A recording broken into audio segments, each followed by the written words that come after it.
वंदे वाणी विनायकम। वंदे वाणी भाषा है और विनायक पूर्ण रूप से महाराष्ट्र में पूजे जाते हैं। यहाँ के इस विनायक श्री गणपति जी राजा कहे जाते हैं।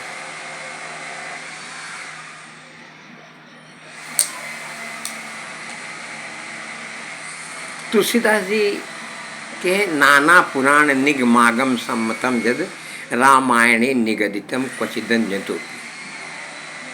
नाना पुराण निगमागम यानी इनका मतलब क्या है? रामायण लिखने का, रामलीला करने का, रामलीला बताने का। तो इन्होंने कहा एक तो नाना मतलब होता है सब कुछ। अब बंदे वाणी, जितनी वाणी है सब वाणियों को प्रणाम करते हैं, परंतु ये कलयुग में एक विशेष बात चल रही है। रामलीला पुरानी हो चुकी है। रामचंद्र जी के ऊपर भी बहुत लोगों का विश्वास बहुत कम हो गया है। जो राम को जानते हैं, पढ़ते हैं, सुनते हैं, राम राम कहते भी हैं, लेकिन पूर्ण विश्वास खत्म हो चुका है। उनको यह नहीं रहता है कि राम हर जगह हैं, इसलिए उनसे गलती हमेशा हो रही है। इसी प्रकार से एक कथा मेरा बताने का मन हो रहा है। व्यास जी महाराज, आपको कोटि सा प्रणाम है। आपने कल बताया कि सीताराम एक ऐसा शब्द है जिसको मात्र एक बार कह देने से एक माला जप हो जाता है, 108 बार का जप हो जाता है। और जो रामचरितमानस कोई एक बार भी कहीं से एक चौपाई सुन ले और माघ महीने में एक बार एक दिन के लिए प्रयाग में स्नान कर ले, तो इसको 27 कल्प का फल प्राप्त हो जाता है। यानी 27 चतुर्युगों से वही वो वास कर रहे, इसका पुण्य मिल जाता है।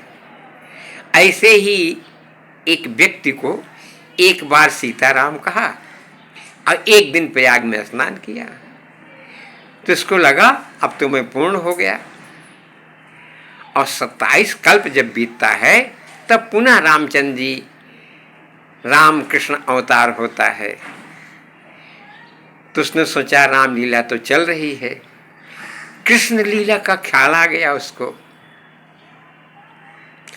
यही समय है, इसी समय की बात है। तो उसको सुनने में आया इसमें भारत में तो भाषाओं पर बड़ा उपद्रव चल रहा है। स्थान पर यह मेरा देश है, यह मेरी जगह है, मेरा इस भाषा का प्रयोग जो नहीं कर सके वो यहाँ नहीं रह सकता है। नाम है महाराष्ट्र, और महाराष्ट्र से मतलब होता है पूरा भारत ही नहीं, पूरा विश्व। उस पागल के मन में आया इसको मैं खत्म करूंगा। आया अपने मुंह में थापड़ कई ठाक ठाक ठाक ठाक ना, मुंह फोड़ा, पटका सर, बोला ये खत्म होना चाहिए। भाग के गया वृंदावन। वृंदावन में वहां के जो ईश हैं उनके मस्तक पर अपना सर रखा, बोला तुम कहाँ हो? तो ईश मुर्री वाले जो पत्थर के हैं वो आदमी जैसे बोले, भैया मैं तो यहाँ से भाग चुका हूँ। बोले कहाँ गए? बोले द्वारिका चला गया, अब मैं तुमसे यहाँ बात नहीं करूँगा। बोले हम लोगों के साथ में ही रहने वाले हो ना, उत्तर प्रदेश के राज्य हो, वृंदावन के रहने वाले हो, ब्रज भाषा बोलते हो। बोले हाँ, लेकिन अब तू बंद कर मेरे से बात करना। क्यों? कि अब मैं राजा हो गया हूं, अब मैं गुजरात में रहता हूं, द्वारिकाधीश हूँ, अब मैं खेल खिलौना नहीं हूँ, बंसी बजाना मैंने छोड़ दिया है, यहाँ वृंदावन त्याग दिया है। अगर तुमको बात करनी हो तो द्वारिका में आओ। तो वह पागल द्वारिका में गया, वहाँ द्वारिकाधीश को देखा तो उसकी तबीयत ऐसे हुई जैसे कोई राजा, वास्तव में प्रत्यक्ष राजा है, विश्व के राजा।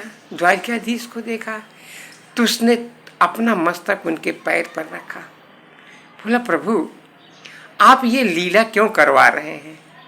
पूरे विश्व में घमासान, लड़ाई, जंग, एक दूसरे से ईर्ष्या, सब अपना ही बनाना चाहते हैं, आपका सब कुछ है ना। आप जगतपति हैं, जगत पिता हैं, तो सबको कंट्रोल क्यों नहीं करते हो? जब तक आप हैं। इतने में द्वारिकाधीश आंख बड़ी कर लिए, आंख बंद कर लिए, गायब। बोला यहाँ तो द्वारिकाधीश ही नहीं दिख रहे हैं। आगे बढ़ के देखा तो किसी ने बताया कि उनकी प्रथम प्रिया रुक्मिणी जी किसी कारण से यह जगह छोड़ चुकी है, इसलिए द्वारिकाधीश का भी चित्त यहाँ लगता नहीं है।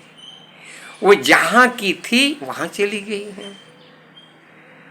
अब द्वारिकाधीश भी वहीं गए होंगे, फिर वहाँ से पागल भगा हो। द्वारिकाधीश को खोजते खोजते महाराष्ट्र में पहुंचा, भीष्मक नगरी में गया तो पता चला यहाँ एक पुंडलीक है, उसके यहाँ गए हैं वो रुक्मिणी जी का पता लगाने के लिए। लेकिन वहीं जब वहाँ पहुँचता है तो वहाँ देख रहा है एक ईंट पर खड़ा वो द्वारिकाधीश पत्थर का हो गया है, कमर पर दोनों हाथ रखे। फिर उनके पैर पर अपना मस्तक रख बोलता है प्रभु आप तो यहाँ पत्थर बन गए हो, अपना दोनों हाथ कमर पर रख लिए हो, यह विश्व कैसे शांत होगा? तो पत्थर की मूर्ति बोलती है इस समय जो युग चल रहा है, ये ऋषि मुनि और भक्तजन अपना वेश बदल चुके हैं, वेश भी बदल दिए हैं, स्वभाव भी बदल चुके हैं। नामदेव, तुकाराम, ज्ञानेश्वर ये बड़े बड़े भक्त हैं, अब मैं इनके साथ रहता हूं।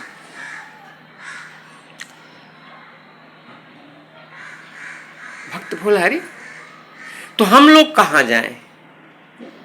बोले मैं तो आप तो महाराष्ट्र में आ गए हैं और हम लोगों तो मराठी आती नहीं है, हम मराठी नहीं बोलेंगे तो मार खाएंगे। बोले हाँ यहाँ रुक्मी का राज चल रहा है, रुक्मी मर गया है परंतु प्रेत बन गया है, वो प्रेत बन करके यहाँ घूम रहा है। अब उस प्रेत को नाश करने के लिए संत लोग हैं, इनका भजन ये करते हैं, जय श्री राम कृष्ण हरि, श्री राम कृष्ण हरि। ये लोग छोटे छोटे हैं, इनका वेशभूषा साधुओं को जैसे नहीं, एक साधारण गृहस्थ दिखते हैं, लेकिन ये प्रचार कर रहे हैं राम कृष्ण हरि का। तो तुम जहाँ विट्ठल और रुक्मिणी जी का मंदिर हो वहाँ जाओ और तब तुम हमको देख पाओगे। तुम मार खा जाना, वहाँ कोई बात नहीं है, लेकिन एक दिन तुम्हारे समझ में आ जाएगा कि यही विट्ठल आखिरी अवतार हैं ईश्वर के, मैं आखिरी अवतार हूँ। हमको समझने के लिए वही लीला चलेगी, मैं राम हूँ, मैं कृष्ण हूँ, मैं ही सब कुछ हूँ, परंतु यह कोई अकेले नहीं जान सकता। इसको जानने के लिए सत्संग की जरूरत पड़ेगी और सत्संग विद्वानों से नहीं मिलेगा। विद्वान तो ऐसी ऐसी कहानी बताएंगे कि लोग उसमें फंस जाएंगे। परंतु ये विट्ठल भगवान के मंदिर में जो गोपियां आती हैं ये बताती हैं, ये कहती हैं कि अब मेरे पास आंख ही नहीं है। एक गोपी नैना है, नैना गोपी कहती है मेरी आंख खत्म हो गई है। मैं बोला ये कैसे हो गया? बोला क्योंकि मेरी आंख में विट्ठल जी बैठ गए हैं, दूसरे कोई दिखते ही नहीं है। अब अगर मैं किसी को देखना चाहूं तो नहीं देख सकती हूं, मात्र हमको वही दिखता है जो विट्ठल भगवान के चरण पर अपना मस्तक रखता है, चाहे भाव से, परोक्ष या अपरोक्ष। दूसरी एक गोपी है, वो कहती मैं रोहिणी हूं। मैं अपने स्वभाव को जानती हूं, मैं भी यहां ही हूं और मैं पूरे विश्व की मां के रूप में सबका ध्यान देती हूं, लेकिन तो भी हमको अच्छा लगता है ये विट्ठल का स्वरूप, और मैं इनको अपना सर्वस्व समझती हूँ, भूल जाती हूँ अपने को। हमको क्या बोलना है मैं नहीं समझ पाती हूँ। एक गोपी निर्मला जी हैं, वो कहती हैं अब मेरे अंदर तो कोई मल ही नहीं है, हमको संसार के प्रत्येक आदमी में विट्ठल भगवान ही दिखते हैं, इसलिए मेरा मन बहुत शुद्ध हो चुका है, मैं हमेशा खुश रहती हूँ, हमको किसी चीज की चिंता नहीं। एक गोपी है, वो कहती है मेरा नाम है विश्रांति। मैं बोला आपका परिचय? बोली मैं महाराष्ट्र की भाषा हूँ, मराठी। मेरे अंदर संस्कृत, हिंदी, अंग्रेजी, तेलुगु, तमिल सभी भाषाएं हैं। मैं महाराष्ट्र की भाषा हूँ और मैं रुक्मिणी के साथ विट्ठल को प्रसन्न करती हूँ। उनकी प्रसन्नता से हम लोग गोपियाँ यहाँ रोज आते हैं। यदि तुमको भी दुख है तो इस मंदिर में रोज आओ, सत्संग सुनते रहोगे तो धीरे धीरे तुम्हारे समझ में आ जाएगा कि हमको कैसे जीना है। तब ये रामकृष्ण तुम्हारे सामने प्रत्यक्ष प्रकट हो जाएंगे। भाषाओं की लड़ाई, यह मेरा है यह तेरा, इसकी लड़ाई, ये विश्रांति जी कहती हैं, यही समाप्त हो जाएगी। तुमको अपना अलग से कुछ नहीं समझ में आएगा कि ये मेरा मकान है, ये मेरा घर है, ये मेरे बच्चे हैं, कुछ नहीं। जब तुम यहाँ आओगे तब तुमको लगेगा ये विट्ठल रुक्मिणी जी विश्वनाथ हैं, इसी में सब कुछ छुपे हुए हैं। अब वहाँ काशी में रामलीला के बीच में यह लेक्चर सुन करके रामलीला वाले बोले ये क्या कहानी बता रहे हो तुम?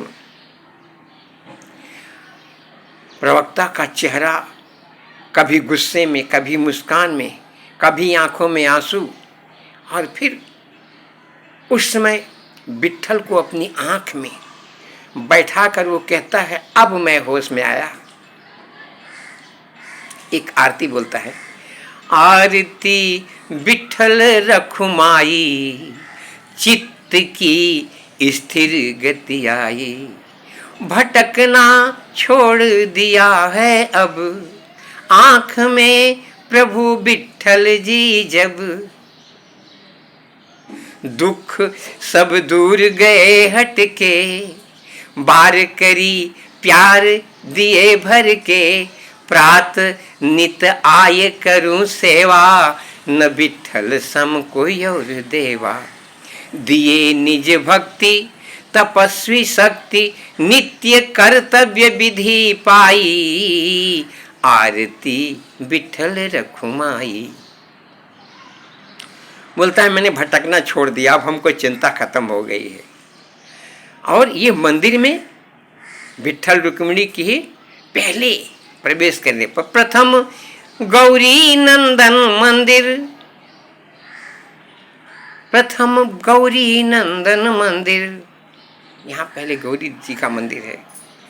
खड़े सज वाहन मोरेश्वर, घंट दो पर लटक रहे, वृक्ष चहुर सदा पहरे। और जो गणपति जी हैं, प्रथम गौरी नंदन मंदिर, गर्भगृह की महिमा भारी, जहाँ रहते हैं गणपति उसकी महिमा अजीब है। चमकती हर पल उजियारी, लाइट रहे चाहे न रहे हमेशा चमक रहता है। स्वच्छ सोपान, उसकी जो सीढ़ी है ऐसा लगता है रोज धोई हुई है। स्वच्छ सोपान उच्च स्थान, गणपति पूज हुए आई, आरती विठल रखुमाई। मध्य में विश्वनाथ विठल और रुक्मिणी माँ बाएं हैं प्रतिपल, गोद में बाल कृष्ण खेले, देव गणपति आरस ले ले।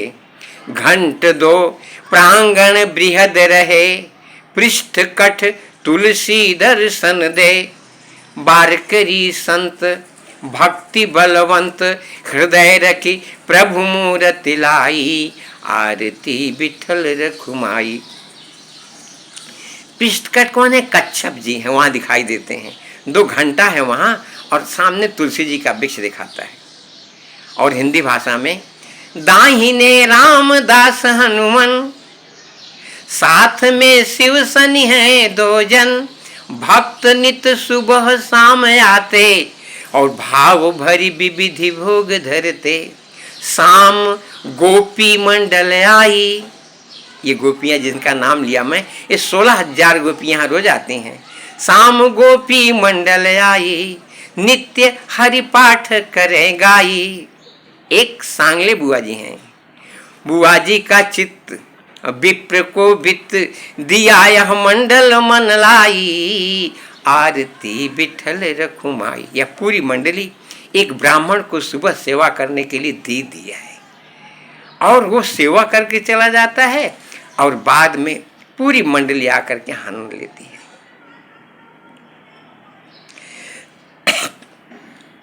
आश्रम यह सबको भाता, यहाँ सब जग सुख पा जाता, आरती गाओ मन लाई, मिले तन सुख भक्ति छाई।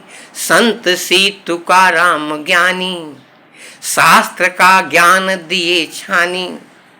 कहे हरिओम विठली होम, करत सुख धन बंसज आई, आरती विठल रखुमाई। जो निर्मल भाव लेकर के आश्रम में आकर के ये शंकर भगवान और विष्णु भगवान दोनों जन मिल करके कहते हैं, यह स्थान जो नित्य आरती करे दर्शन करे उसके यहाँ सुख भक्ति और सारी समृद्धि अपने आप भर जाती हैं। यह रामलीला का एक अद्भुत विश्राम है।